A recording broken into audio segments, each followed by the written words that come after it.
Welcome to the digital learning platform Sri Guru Sudhindra College, Bhatkar. Course BCom Second Sem, Subject Financial Accounting 2, Topic Branch Accounts, Stock and Debtor System.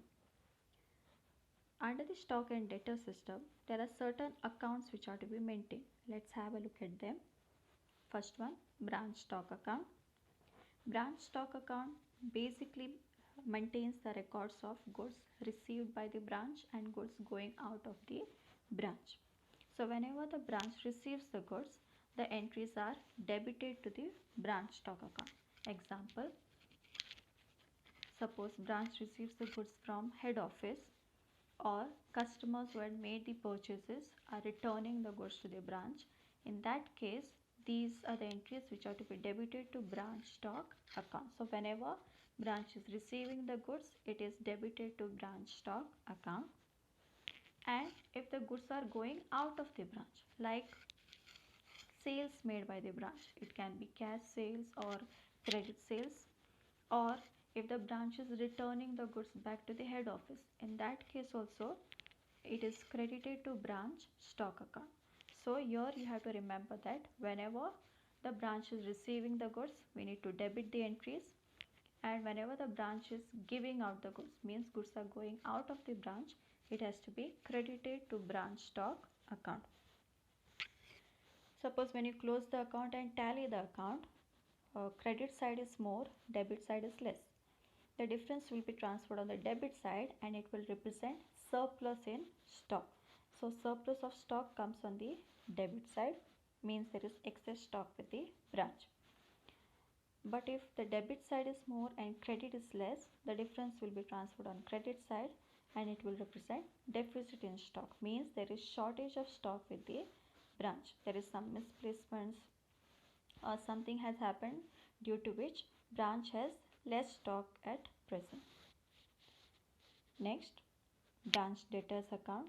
Branch debtors account is prepared in the usual manner and the balance of this account represents the closing debtors of the branch. Next one is branch expenses account. As the name says, it records all the expenses of the branch. So whenever the branch incurs an expense like on salary, rent, or if the branch is giving any discount to its customers, if there is any bad debts, these are the expenses of the branch which are debited to branch expenses account. And then this total branch expense which is there, it is transferred to the branch adjustment account. Next one is branch adjustment account. Branch adjustment account is basically divided into two parts. In the first part, the loading entries are adjusted, means when we are recording the entries related to goods in the branch stock account, that is for opening stock, closing stock, goods sent to branch, goods returned by branch, or surplus of stock, deficit of stock. So those entries related to stock, these are basically entered at an invoice price, means a price which is higher than the cost price. Hence we need to make the adjustment for this excess amount. The loading amount is adjusted in the branch adjustment account. In the first part, when we are closing the account, we will be getting the gross profit. The difference will be transferred on debit side. Hence, we will be getting the gross profit. So, this gross profit from the first part is transferred on the credit side of the second part of this account. Next, in the second part of branch adjustment account, the total expenses of the branch is debited. All the expenses incurred by the branch is debited to the branch adjustment account. Along with these two entries, we also have to make an adjustment for cost price of surplus stock or deficit of stock which we found in the branch stock account.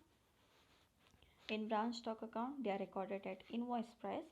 In branch adjustment account, second part, we will record it at cost price. And the balancing figure will represent the net profit. Last one, goods sent to branch account.